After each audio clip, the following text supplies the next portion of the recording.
Enlevez, s'il vous plaît, les panneaux. Please, can you take down those placards? Thank you very much. It's not permitted by the rules.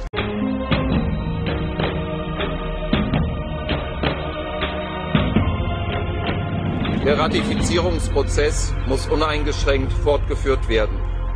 Unser Ziel bleibt es, den Vertrag von Lissabon bis zu den Wahlen zum Europäischen Parlament im Juni 2009 in Kraft zu setzen.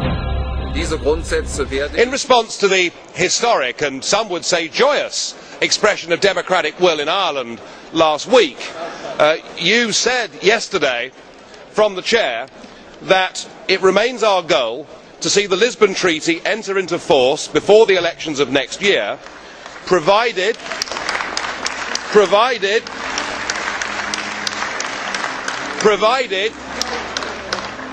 that you agree to this. I shall resolutely defend these principles in the Council at the end of the week. So you've asked us for a mandate. I would suggest to the House that simply having the mandate of the Conference of Presidents is not enough for this, and that we ought, under Rule 103, which clearly says that Parliament shall decide whether or not to wind up the debate with a resolution, to finish our debate tomorrow with President Barroso with a vote to see whether we should give you that mandate or not, and to see whether members of this so-called democratic chamber are prepared to respect the Irish result and to find out whether no really means no. Thank you. The ratification process is made up of 27 national processes.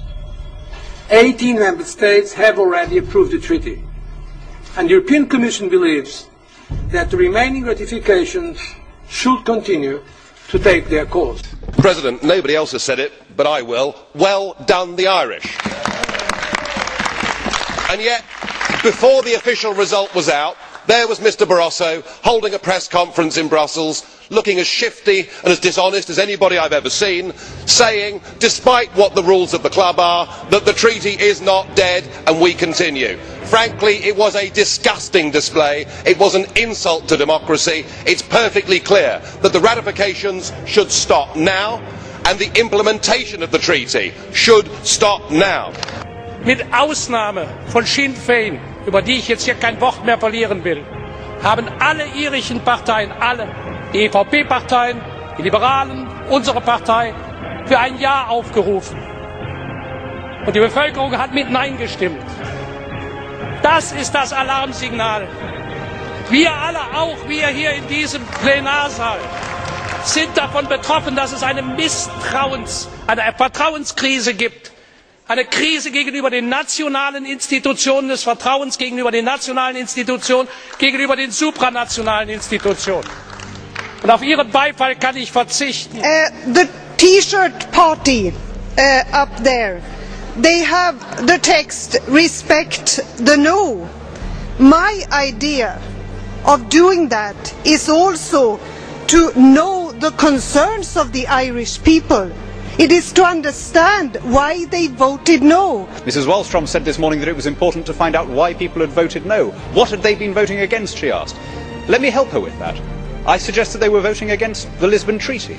The giveaway was the ballot paper which asked whether they wanted to approve the Lisbon Treaty.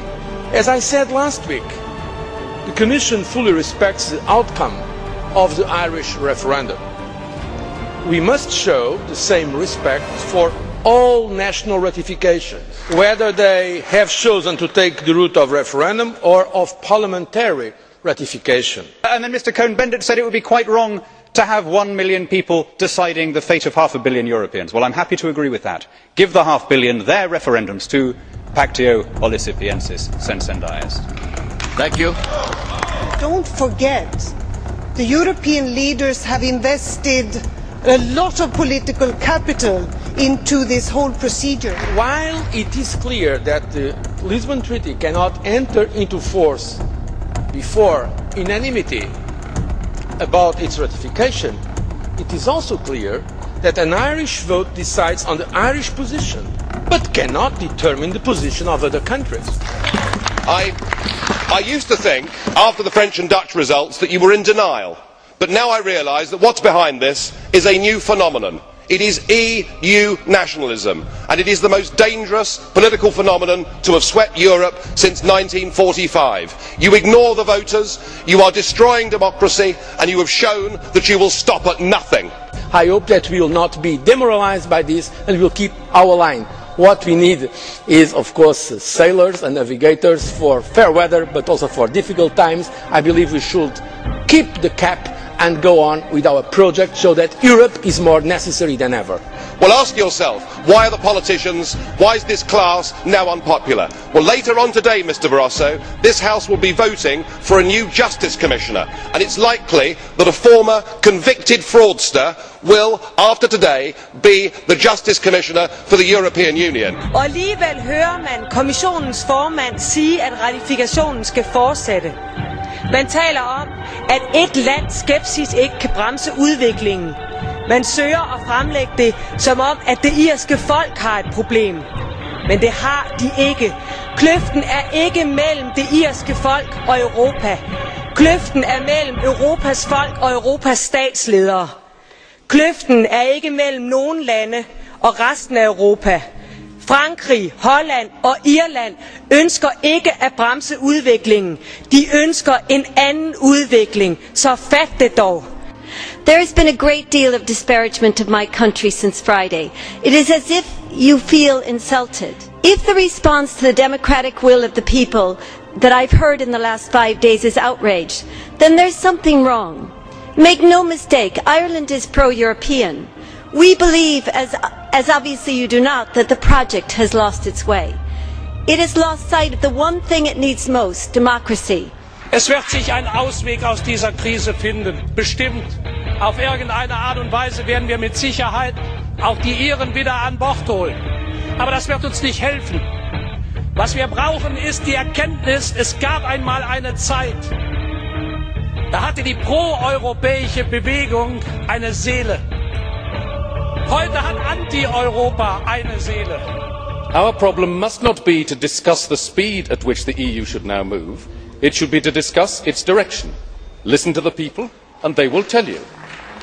If the ratification process continues, it will show that EU leaders have learnt nothing, and that politicians still believe they know best, and that it is the people who are wrong.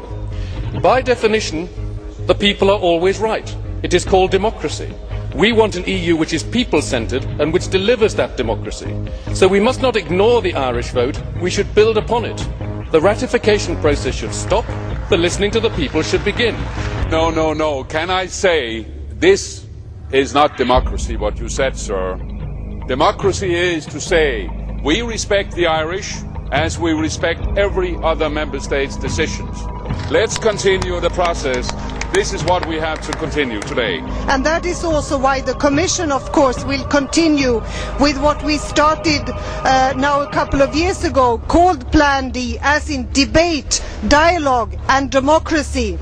Is threatening a country for being democratic an action of democracy? Ich kann Ihnen sagen, diese Seele, Sie sehen, wie mobil die sind. Die sind gelaufen in Irland. Die haben die Treppen gestiegen, die haben an den Haustüren geklingelt, die haben ihre Traktate verteilt. Die waren überall. Wo waren die Pro-Europäer?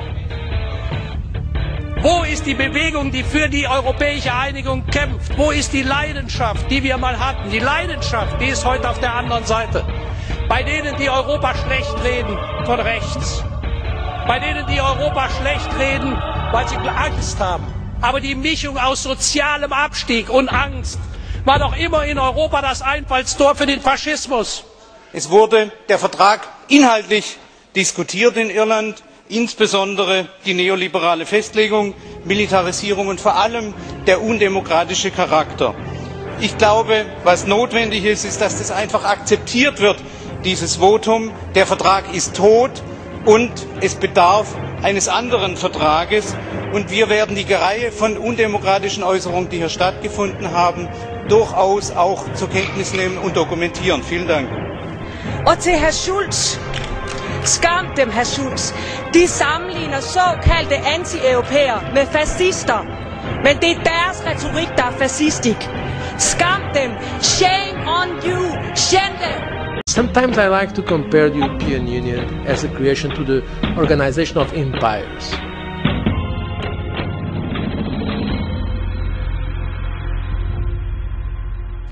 the empires.